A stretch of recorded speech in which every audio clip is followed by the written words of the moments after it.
حاجی صاحب نے آخری عمر میں فیکٹری لگا لی اور وہ 24 گھنٹے فیکٹری میں رہنے لگے۔ وہ 16 سے 18 گھنٹے دفتر میں کام کرتے تھے اور جب تھک جاتے تھے تو فیکٹری کے گیسٹ ہاؤس میں سو جاتے تھے۔ حاجی صاحب کے مزاج کی یہ تبدیلی سب کے لیے حیران کن تھی۔ وہ 30 برس تک دنیا داری، کاروبار اور روپے پیسے سے الگ تھلگ رہے تھے۔ انہوں نے یہ عرصہ عبادت اور ریاضت میں گزارا تھا اور اللہ تعالیٰ نے انہیں اس ریاضت کا بڑا خوبصورت صلہ دیا تھا۔ وہ اندر سے روشن ہو گئے تھے۔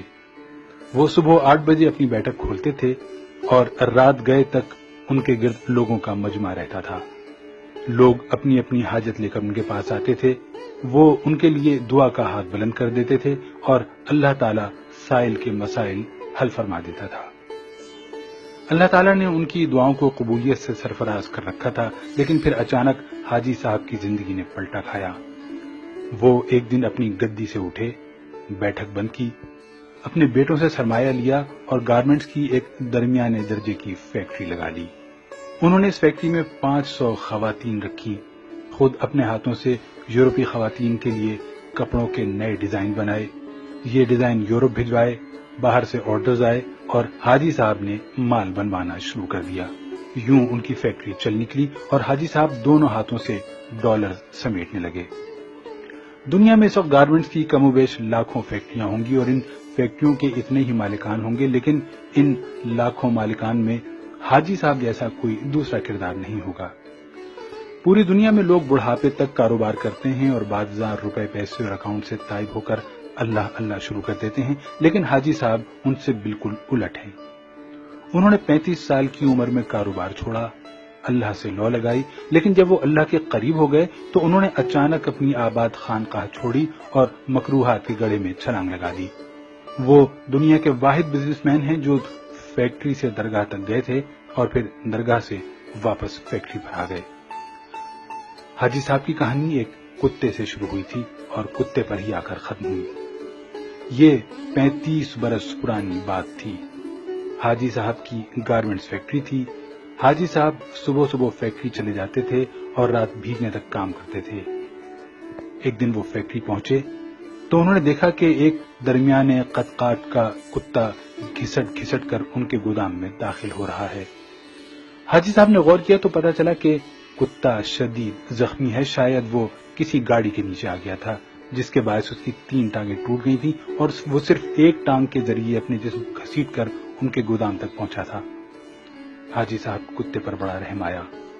انہوں نے سوچا وہ کتے کو جانوروں کے کسی ڈاکٹر کے پاس لے جاتے ہیں، اس کا علاج کراتے ہیں اور جب کتا ٹھیک ہو جائے گا تو وہ اسے گلی میں چھوڑ دیں گے۔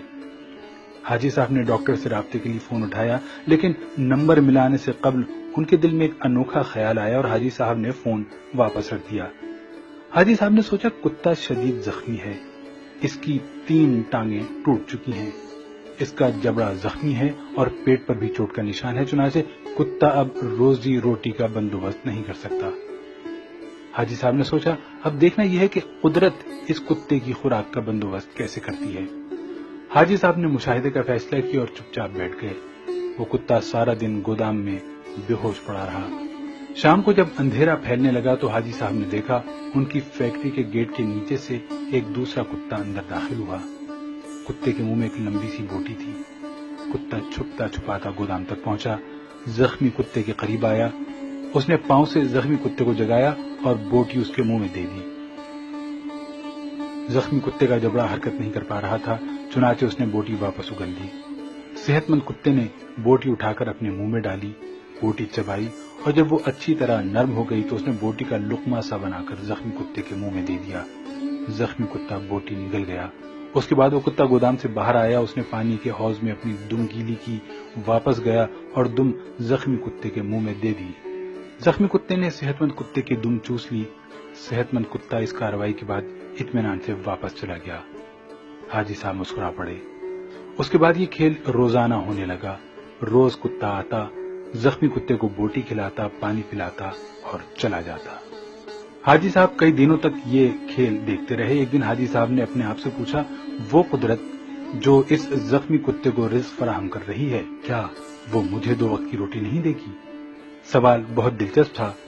حاجی صاحب رات تک اپنے اس سوال کا جواب تلاش کرتے رہے، یہاں تک کہ وہ توکل کی حقیقت بھانپ گئے۔ انہوں نے فیکٹری اپنے بھائی کے حوالے کی اور تارک الدنیا ہو گئے۔ وہ مہینے میں 30 دن روزے رکھتے اور صبح صادق سے اگلی صبح کاذب تک رکوع و سجود کرتے۔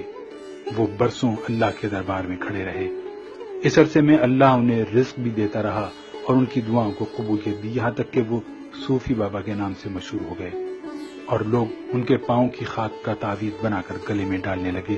لیکن پھر ایک دوسرا واقعہ پیش آیا اور صوفی بابا دوبارہ حاجی صاحب ہو گئے۔ یہ سردیوں کی ایک نیم گرم دوپہر تھی۔ صوفی بابا کی بیٹھک میں درجنوں عقیدت مند بیٹھے ہوئے تھے۔ صوفی بابا ان کے ساتھ روحانیت کی رموز شیئر کر رہے تھے۔ باتوں ہی باتوں میں صوفی بابا نے کتے کا قصہ چھیڑ دیا اور اس قصے کے آخر میں حاضرین کو بتایا، رزق ہمیشہ انسان کا پیچھا کرتا ہے، لیکن ہم بے وقوف انسانوں نے رزق کا پیچھا شروع کر دیا ہے۔ اگر انسان کی توکل زندہ ہو تو رزق انسان تک ضرور پہنچتا ہے، بالکل اس کتے کی طرح جو زخمی ہوا تو دوسرا کتا اس کے حصے کا رزق لے کر اس کے پاس آ گیا۔ میں نے اس زخمی کتے سے توکل سیکھی، میں نے دنیا داری ترک کی اور اللہ کی راہ میں نکل آیا۔ آج اس راہ کا انعام ہے، میں آپ کے درمیان بیٹھا ہوں۔ ان 30 برسوں میں کوئی ایسا دن نہیں گزرا جب اللہ تعالیٰ نے کسی نہ کسی وسیلے سے مجھے رزق نہ دیا ہو یا میں کسی رات بھوکا سویا ہوں۔ میں ہمیشہ اس زخمی کتے کو تھینک یو کہتا رہتا ہوں جس نے مجھے توکل کا سبق سکھایا تھا۔ صوفی بابا کی محفل میں ایک نوجوان پروفیسر بھی بیٹھا تھا۔ پروفیسر نے جینز پہن رکھی تھی اور اس کے کان میں MP3 کا ایئر فون لگا ہوا تھا۔ نوجوان پروفیسر نے ایئر فون اتارا اور قہقہ لگا کر بولا، صوفی بابا، ان دونوں کتوں میں افضل زخمی کتا نہیں تھا، بلکہ وہ کتا تھا جو روز شام کو زخمی کتے کو بوٹی چبا کر کھلاتا تھا اور اپنی گیلی دم سے اس کی پیاس بجھاتا تھا۔ کاش آپ نے زخمی کتے کے توکل کے بجائے صحت مند کتے کی خدمت، قربانی اور ایثار پر توجہ دی ہوتی تو آج آپ کی فیکٹری 500-600 لوگوں کا چولہا جلا رہی ہوتی۔ صوفی بابا کو پسینہ آ گیا۔ نوجوان پروفیسر بولا، صوفی بابا، اوپر والا ہاتھ نیچے والے ہاتھ سے افضل ہوتا ہے۔ وہ صحت مند کتا اوپر والا ہاتھ تھا جبکہ زخمی کتا نیچے والا۔ افسوس، آپ نے نیچے والا ہاتھ تو دیکھ لیا لیکن آپ کو اوپر والا ہاتھ نظر نہیں آیا۔